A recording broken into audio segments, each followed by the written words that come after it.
great pleasure to be here to help introduce and host this event so we can learn more about Philip and Ebrima and their countries, Nigeria and Gambia in West Africa. And so are we all going to sit up here? Is that how we're going to do this? Okay, so I think I'm sitting here, and our guest is sitting here, and we'll start it with some questions first. And so you are from Gambia, right? No, I'm from Zambia. Zambia? He's okay. from Gambia. He's from Gambia, okay. Yes. Right. And that's in who are the neighbors of Gambia? Just so I can get the geography right in my mind. Okay, so Zambia is basically, actually I'll show it on my slides. Okay. Yeah, but it's in the southern part of Africa, and it's surrounded by about 8 countries.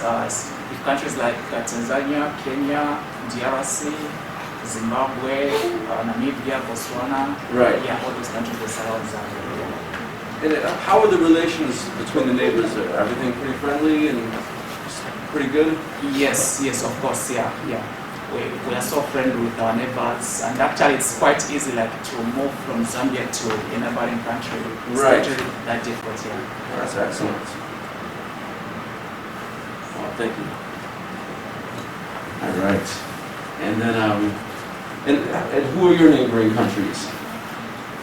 Yeah, actually I am from the Gambia in West Africa. Yeah, he is one from Zambia. Right. So just to make this difference, Gambia and Zambia, the spelling is almost the same. Yeah. So it's just the letter G and Z difference. Yeah. So otherwise, some people use them interchangeably. Right. Yeah. Gambia is a country that is surrounded by Senegal. We only have one neighboring country, that is Senegal. Yeah. So it's only Senegal on the east, on the south, and the northern part. All are Senegal. So only on the west part of Gambia is surrounded by the Atlantic Ocean. Yeah. So we only have only one neighboring country. I see. Are there many Taiwanese in Gambia? Yeah. Previously. Gambia. Sorry. Even I'm mixing up my G's and Z's here. You mean Gambia or Zambia? In Zambia. Exactly. In Zambia, I've never met a Taiwanese. Never know.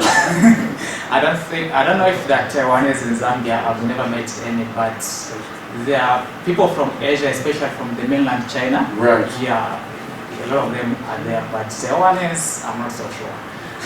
And what are the Chinese doing there? Is it like an investment, like a resource investment or something? Yeah, so mostly they do investments in Zambia, like in the mining, and also like the cropping business. They do a lot of that in Zambia. Mm-hmm. So we import a lot of those from China. But in Zambia they get minerals like copper, gold. Yeah. Sure. Does this cause any tension in society, or is it people pretty happy with this kind of investments? It depends. But because they come with money, so a lot of people like them. Sure. Right. Yeah. How about in Gambia? Can you ever meet Taiwanese there? Yeah, actually in Gambia, there used to be Taiwanese there before. There used to be? Yeah, they used to be there before. Yeah. Actually, before coming to Taiwan, I even met some Taiwanese in Gambia. Because they used to have a trade office in Banjul, in my capital city at the time. Because Gambia and Taiwan, they used to have a bilateral cooperation and relationship previously. They used to be friends before? They used to be friends before, yeah. So by the time I came here, they were very good friends, yeah. I see. Yeah. So I met a couple of them back then. Yeah. Right. Yeah. What about mainland Chinese? A lot of them?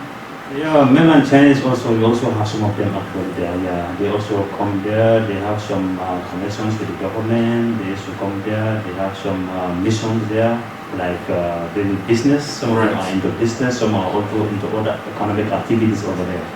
Okay. Yeah, so all of them are there. All of them are there, right. All right, maybe we could have a look at the slides. You had a couple of slides to show us? Yeah. Okay, so what you are seeing here is where Zambia is found in Africa. So as you can see, that's the map of Africa there, and that small thing in orange there, that's Zambia. But it's not as small as it looks there. Zambia is actually big, and actually if we compare it with Taiwan, Zambia is 20 times bigger than Taiwan. Yeah. So what? 20 times bigger. Yes, 20 times bigger than Taiwan. So the next slide here, what we are looking at is the climate in Zambia. So basically, I just picked the capital city, which is Lusaka. So as you can see, like the minimum average temperature in Zambia can drop to less than 10 degrees, especially in June, July. And the maximum can go slightly above 30 degrees. Mostly that's in August and mid-November. Then in terms of the rainfall pattern, we have rains that start mostly in October until around April. Then from May to September to August, we have the dry season. Yeah. So here I introduced to you the traditional food in Zambia. So what you see here is what we call shema. This white thing it looks like smashed potatoes, but it's not smashed potatoes. It's actually made from maize. So we grind maize, then we make a meal out of that. Then we cook this, what we call shima. That's the traditional food in Zambia, and it's mostly eaten with. You can eat it with chicken, meat, or any of those varieties there, like green vegetables. Yeah, you can have all that. So that's the traditional food in Zambia. But we also have rice. Yeah, like here it is in Taiwan. Yeah, we have rice. I can say actually rice is like the second traditional food in Zambia to some extent. Yeah, but the main one is shima. Looks delicious. I'm hungry. Yeah, it is actually. Okay, so what you see here is a bit of culture in Zambia. So Zambia basically has got a lot of traditional cultures like spread across the country, but I couldn't like list all of them, so I'll just introduce a few of them that are the main ones. So like as you can see from where there's a kid there like doing a dance. This is a culture that is found in the eastern part of Zambia, and it's celebrated annually. So what happens in this culture is they do a dance, and one of the activities they do during the ceremony is that they slaughter an animal, which is a cow, and the chief will drink the blood from the cow, which is a bit weird, but I don't know why they do it, but it happens. Yeah. Then what you see here also is another common traditional culture in Zambia, which is from the western part of the country. Yeah, it's also called the Barose land. Yeah. So what you see here, there are like different small boats. Then there's a bigger boat. So the bigger boat, that's where the king rides, and there's like an elephant on top. Yeah. So all these small boats, they are like to protect the king during the ceremony. Yeah, so they move like from one place to another, like it's a very long distance, so they do this on water. There's a king in Zambia. Yes, like on this part of the province, there's a king. Yeah, but it's still part of Zambia. It's not like the king is more powerful than the president. Okay. No, the president is more powerful, but this part of the country has got a king. Because actually, before we got independence, this was like an independent state. Yeah, so we had to convince them to join us, like to have one country. Part of the deal was we get to keep our king. Yes. More symbolic figure. Yes. So like in terms of the rules and like the court system, the taxes and everything, in this part of the country, everything is done according to the way the king wants it to be. I see. Yeah. Okay, so this is the Victoria Falls. Probably some of you might have heard of it. It's among the 7 wonders of the world. Yeah, so it's found in Zambia. This looks extremely dangerous. Yes, dangerous, but again, it's fun. If you were to go over the side, you're going to drop what, 100 meters maybe? Yeah, it's more deeper than that actually. Wow. Yeah, it's more deeper than that. Yeah. Yeah, so this is one of the famous places in Zambia. If like you are to come to Zambia, mostly people have to visit the Victoria Falls. And they have to go to the edge and contemplate suicide, it looks like. Yeah, it's optional. Like if you really like to take risks, yeah, like these guys, what they did here, this is risky actually, very risky. Because once you slide in the other side, you are gone. Right. Yeah, there's no coming back. But people like doing this just for fun. Yeah. So the Victoria Falls is found on the southern part of the country, which is Livingstone. And what you can see from the other side, like what it looks like smoke or like clouds, yeah, that's how really it looks like. So the other name of Victoria Falls is actually, they call it smoke that thunders. Smoke that thunders. Yes. That's cool, man. Yeah, so basically what I mean is, because when you go there, the smoke is just too large. Right. Yeah. Overwhelming. Yeah, it's so overwhelming, yeah, actually. Yeah. So But it's very beautiful. Yeah, it looks really beautiful. So ecotourism, that is a major draw. And Yes, actually this is one of our major tourism attractions in Zambia, is the Victoria Falls. Yeah. Yes, so here what I'm showing you is the Ua National Park, which is in the western part of the country. So why I brought in this one is because it has some history to it. Like in the 19th century, well, this is the same part of the province where I introduced that king. So what he told the people here was that the people should be the custodians of the animals. And here you find a clear example of how people and animals can live together. Because in most cases we have human-animal conflict, but in this part of the country, actually, animals and people live together. it's very impressive. Yes. Did you say that there's some kind of like trophy hunting is permitted here? Like you can sign up and get like a permit, and you actually can shoot a lion or an elephant or something. Yes, so basically what happens in Zambia is that we have got over 19 national parks. Right. Yes, so the government actually allows like trophy hunters in some national parks, not all, Okay. but some, yes, you are allowed to do that, yeah. But they actually work this so that it supports conservation, right? Like the permit is very expensive. You hire local guides. Maybe they kill one lion, but then that money can be used to conserve 100 other lions. Did they have a program kind of like that? Yes, basically, yeah, because all the national parks actually are managed by the government. Yeah, so all the proceeds that come from that goes to the government, and it's the responsibility of the government to manage all the wildlife, for example. Right. Yeah. I think Donald Trump's son went there and shot a few. He was in, maybe not in Zambia, but in Africa for sure. Oh, okay. He was in the news for that. Okay. This is beautiful. I imagine that's what it looked like 1,000 years ago too. Very well preserved and managed. Yeah. Okay, so here what you see, I don't know if you have heard of a white rhino. This is a white rhino here. Yeah, so basically you find this in the southern part of the country, Zambia. So where there is Victoria Falls, there's also a national park called Tunya National Park. That's where you find the white rhinos. Then you can also find the black rhinos in one of the other national parks in Zambia actually. Yeah, so we have both the white and the black rhino. They're both endangered species, both the black. Yeah, actually these are highly protected, like you are not even allowed to hunt them. Yeah, they are highly protected, yeah, because actually there are few of them, so Right. yeah. Who's this guy with the cheetahs up here? So this guy here, this is not Photoshop, this is real. Yeah. Yeah, so this is a musician in the United States from Cham when he visited Zambia. So he could take a photo like this. This is one of the funny things that you can do in Zambia actually. You know, and I have a friend from South Africa who actually grew up with a pet cheetah. And he says that they're actually totally domesticatable and they won't harm people. Of course, they have the ability to, but they're as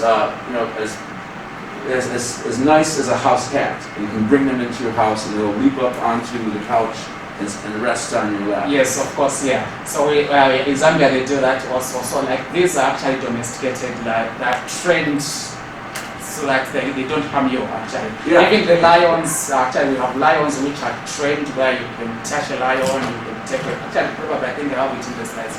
Like where you can take a photo of the lion, it won't bite you. Wow. Yeah, so we do that. That's living in harmony with animals. Yes. Okay, so these are some, yeah, in Zambia actually, so we have a lot of animals like elephants, lions, zebras, giraffe, Leopards. yeah, actually most of the common animals that we know of, they're actually there in Zambia. It's amazing. Yes. Crocodiles too, I imagine. Plenty of them. Hippos, everything is there.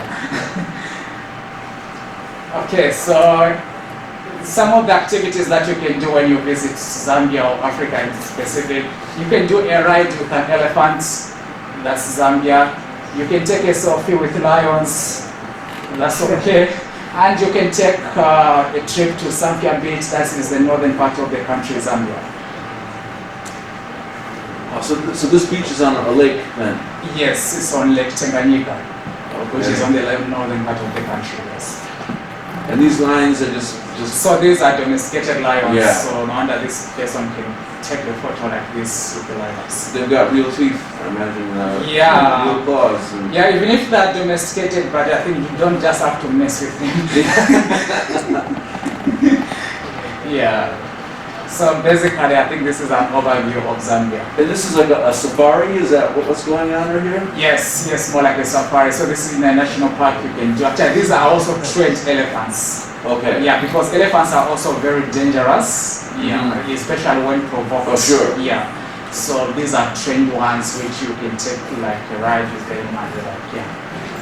So is this the last slide? Yes. I've got a question here. I think when I think about traveling to Africa, the first thing that comes to my mind is stuff like this, you know, ecotourism and seeing animals and national parks and waterfalls and stuff. But like if you're going to fly into Africa, your first port of entry is going to be a city, I imagine, right? What is the capital city in Zambia, and what is that like? Okay, so sorry, I forgot to add a slide on that one. But so the capital city of Zambia is Lusaka. Actually, there's a beautiful airport when you arrive in Zambia. Yeah, in Lusaka, a very beautiful one. We just built it recently. Yeah, so the capital city actually life is totally urban. Like you don't really find like the traditional aspect of it in the capital city. It's urbanized. Actually, I would say it's more of the Western culture. Oh, okay. Yeah, that's the lifestyle that we have in the capital cities or in the major cities, all of them actually. It's Okay. more westernized here.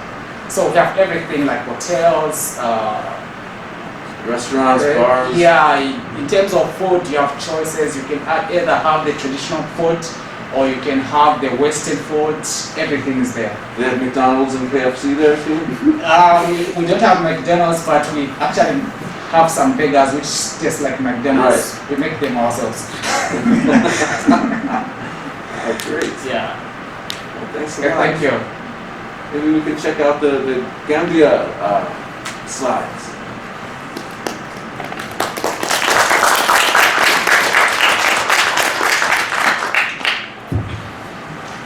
Yeah, okay. Once again, good afternoon, everybody. This is the map of Africa, as you all can see here. Gambia is one of the smallest countries on the mainland Africa. As you can see from the arrow point there, yeah, that is where the Gambia is. Yeah, that red column over there, that is where the Gambia is. So, just as I mentioned earlier on all, Gambia is bordered by another country called Senegal. Senegal is our neighbor. From the east, from the north, and to the south, that is Senegal. So we belong to that part of Africa called the West Africa. So as you can see here, this one is a closer look at the Gambia. So that is our capital city, that is Banjul. Where the black arrow is, that is Banjul. So just as I mentioned earlier on, we are bordered by Senegal. Senegal is like, Gambia is just like a tongue. Yeah. That's like a tongue inside the mouth, and Senegal represents the mouth here, as you can see, because they are a very, very small country. It's a good way of putting it. I had no idea that this was the geography of Gambia. There was like this, it's like a country that follows the river. Yeah, exactly, yeah. The country is like kind of like divided into two halves, by the river. So the river, is like, from Atlantic Ocean, can you see over there? Mm-hmm. The river flows from the western part down all the way down to the eastern part. Yeah, so this river that is flowing here is fresh water. This is fresh water. Yeah, so along the banks of this river, there is a lot of irrigation processes going there. We grow rice and all kinds of vegetables and other crops along the banks of the river. Yeah. It's really interesting ecology there. You got the mouth of the river, you have a mixture of Exactly. salt water and fresh water. Oh, yeah. The fresh water coming in the whole way. Yeah, this sort of process. In the ocean, you have the salt water, but when you go inside, inland, you have the fresh water. And are there Yeah. tropical rainforests in some areas? Oh, yeah. We have, especially here in this portion. That's the yeah. We have Maimba forest in Birkama. It's one of the it's a major forest in the Gambia. Mm-hmm. Yeah, and also even in my hometown too, we also have another big forest there. That's wonderful. Yeah. Yeah. So here are some of the Gambian cultures. So this is it's called the Kankurang culture. The Kankurang is a very, very significant culture when it comes to the Gambia. As you can see here, those are the Kankurangs, as you can see here. So what we do is that, we just take the bark of the tree. It's a sort of a masquerade, kind of a masquerade. Yeah, so we just take peel the bark of the tree, so much bark of the tree, and then just, make a structure like that, and that, can be, worn around the body of the human being. It's like, otherwise, we literally cover the whole body of the person inside over there. So that is the Kankurang. Yeah, so Kankurangs, they do a lot of festivals in the Gambia. There's a lot of ceremonies or other occasions whereby, we, bring Kankurangs to come and do some performance there. Right. Yeah, it's like, one of the things about Kankurang is that, for example, like, when you circumcise the kids, when you circumcise the kids, so most of the time, it's like we want to, teach them the values of the society, the cultures and the norms of the society. So it's like, where they are, only the males should have access to where they are. So no female is allowed to have access there. Okay. So whilst those kids are under the care, by the time they get recovered, there is usually a very big ceremony. That is that. So the Kankurangs will just come and perform for the ceremony. So after they recover from the circumcision? After they recover from the circumcision, the Kankurangs will also come and do some musical performance there. And also, even before they recover, the Kankurangs have to be there just to, guard, the kids. Yeah. So it's like, we believe that, the Kankurangs, they give some spiritual protection to the kids. Right. Yeah. How old are they when they get the circumcision? Usually the kids are usually circumcised at very tender ages. Like some, can be circumcised at the age of 2, 3, 4, 5. Some can even go up to 10 or 11. Oh. Yeah. So the ages vary actually, but most of the time, it is better to do it as early as possible. Yeah. Yeah. I have no memory of it. I was 4 days old. Yeah. Yeah. So is this connect? So this is like for spiritual protection. Yeah, exactly. It's a sort of spiritual protection, against the evil forces. So there's some connection to traditional religion here, like early religious forms, like before Christianity, before Islam. Yeah. There's the practice, before even before the coming of the religion, these things have been happening. Right. Yeah, these things have been happening. Yeah. So the traditional religions are still there? They are still ongoing, they are still ongoing. But especially in certain provinces, in certain parts of the country, where these things are profiled, they are believed and practiced very well up to now. It's fascinating. Is there like an official religion of the country? Is it officially Islamic or Christian? Actually, for male circumcision, all the people, it doesn't matter which tribe you belong to, all the tribes, they partake in this. Right. Yeah, so, yeah. Yeah, so also part of our cultures, as you can see here, these are musical instruments.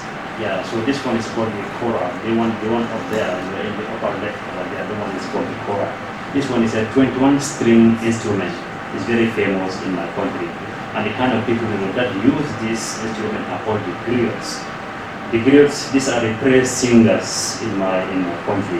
Yeah, for example, the griots. The griots, we call them the griots. Griots. Yeah. Okay. They are the praise singers in my country. Yeah. So most of them, they will be using this 21-string instrument called the kora. Yeah, it produces very, very sound, very, very nice sound. When you listen to it, you tend to be moved. You might, you might even get, you might even be, trying to move your body. Right. You It's spontaneous. Yeah, exactly. Start dancing. Yeah, start dancing. Like this. Yeah, just like that, yeah. So this one in the middle is the balafon. It's also a traditional musical instrument made of wood. Made of wood. The downside, the bottom part has a calabash. Not calabash, right? Not really. Yeah, calabash is a kind of it's a sort of a plant that is grown in Africa. Yeah, but it produces fruits. So once those fruits are cut into 2 pieces, so those pieces are the ones that they used to put under this musical instrument. So as you can see the man here, once beat one of those woods, it produces very sharp sound. Yeah, this one also produces very nice sound. Yeah. Again, very rich culture. Very rich culture, yeah. So we have different varieties of drums, as you can see here. So many different types of drums, the big size, the smaller size, the medium size, all are available there. Yeah, so as you can see, women here, these are also, they are cultural performances. Yeah, so certain, events where they are called there to come and, perform, to entertain the people. Right. They'll be, drumming and singing and dancing, yeah. Or even sometimes, like, when very important people will come to visit the society, like the VIPs, Yeah. sometimes they will call some of these musical groups to come and do the performance here. But most of it, the predominant musical instrument that is used for this is the drum. Yeah, they do a lot of performances, on different occasions, like when you have VIPs from the government or from, chief is visiting the places, Right. sometimes, they'll be called over there to come and do some musical performance. Yeah. So as you can see here, we also have different, this one, in Gambia we have different tribes, so many different tribes there. We have about 7 major tribes. So this one is one of those major tribes. They all have their own languages? Yeah. All those major tribes have their own languages as well. Yeah. So this one belongs to one of those tribes. Yeah, it is called the Mandingo tribe. Yeah, so this one is the bride. She's a newly married woman. She's newly married. Yeah, so once you get newly married, most of the time, you dress like that. You can see those, beads, with the cover and all that, Yeah, so you be dressed like this, and then later on you get presented to your husband. Yeah.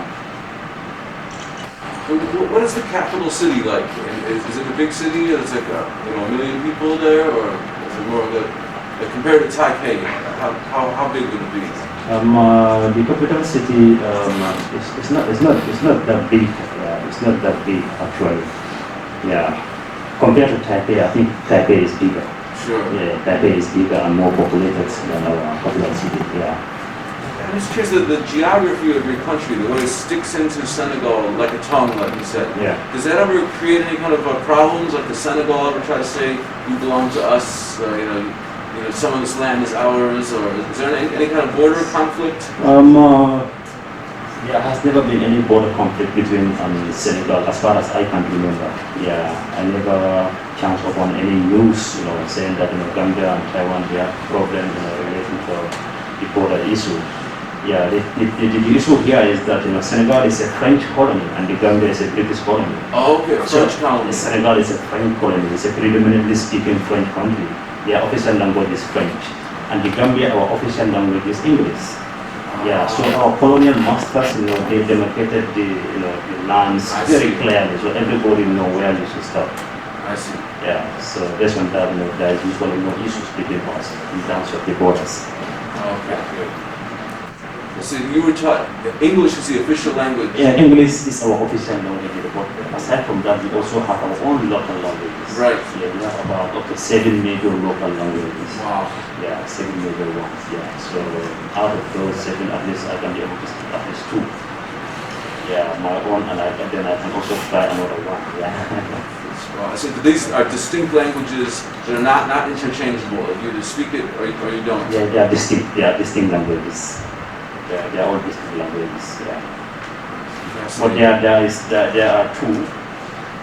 that are spoken predominantly. Almost everybody can understand those two. That is Maimba and Wolof. Okay. Yeah, they are the most widely spoken language, most widely spoken local languages in the country. Right. Yeah. And I see in Zambia, it seems like they have a well-developed tourism industry. How about in Gambia? I mean, I imagine there are many scenic places, but do a lot of tourists come there? Oh yeah. Every year tourists do visit the Gambia. Tourists from all over the world, they convert here for tourism. From the USA, Europe, from Asian countries, they go to the Gambia for tourism. And there are certain places whereby they have specific interest visiting those places. They like to visit those places. Yeah. Right. Yeah, and we also have some very beautiful hotels and so many other stuff. Like some they will just come there for bird see to see the birds. Right. Yeah, to see the birds, and also some will also come to see the animals. Yeah, and some will also come to enjoy the smiling coast. Yeah, the Gambia, our coastline is dubbed the smiling coast. Smiling coast. The smiling coast of West Africa. Yeah. Wow. The West Africa, yeah.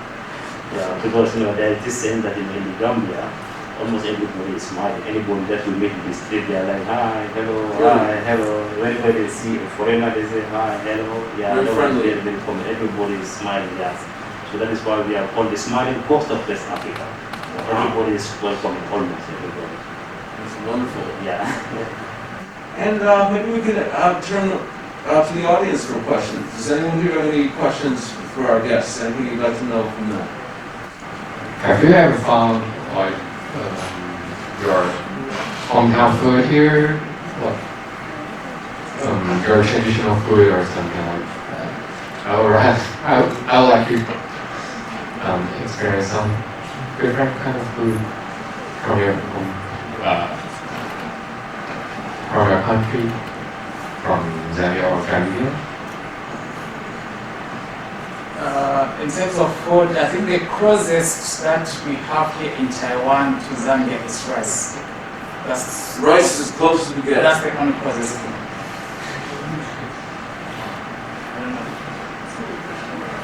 Yeah, for me, I think it's more like the same, Yeah, so for us too, rice is our staple food. Rice is also found here. Yeah, rice is found here on a large scale. Yeah, so regarding his question is that whether we have ever found any food that is of African, finding it here in Taiwan. Actually, I didn't find any African food here in Taiwan. So I want to make African food. It's still possible for me. I just go to the supermarket, buy some material that we use back home for those type of food. Then I come and make it by myself. Yeah, so make it by myself, and that way I feel home. Yeah. So there are no real African restaurants, I guess. At least none that I know of. They haven't found. Yeah, there used to be. I used to know about 2 African restaurants here. One in Taipei near Johnstown, Fuxing, another one near in Fujian. There used to be another one in Fujian, yeah. But it's been a very, very long time since the last time I visited them. I don't know whether they're still there or not. Because it's a long, long time I did not go there. Can I have one more question? Yeah, sure. How do you can you find out who are from South Africa or who is from your country, like by outlook or by your accent or like that, or how do you find that? Just like we can make people clearly see that guy is from mainland China is quite easy, especially from the accent. And can you find that in your country? If I get the question, if I understand you very well, you mean like...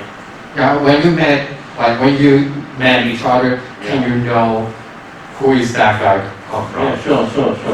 Yeah, it's very easy for me to know that, yeah. How do you find the difference? Yeah, the difference, when I see a Gambian, when the Gambian talk, I understand the accent is Gambian. Yeah, but when someone from Nigeria, when they talk, I also understand from the tone or from the accent, I can tell this one is from Nigeria. And just also like Ghana or maybe Senegalese.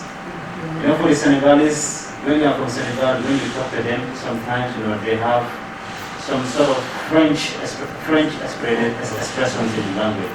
Yeah, so that way I know this one is a Senegalese. But for Nigeria, it's also the same. Yeah, when they talk, I can easily know. Yeah, for example, you know, if I want to say for example, Greg is my guy.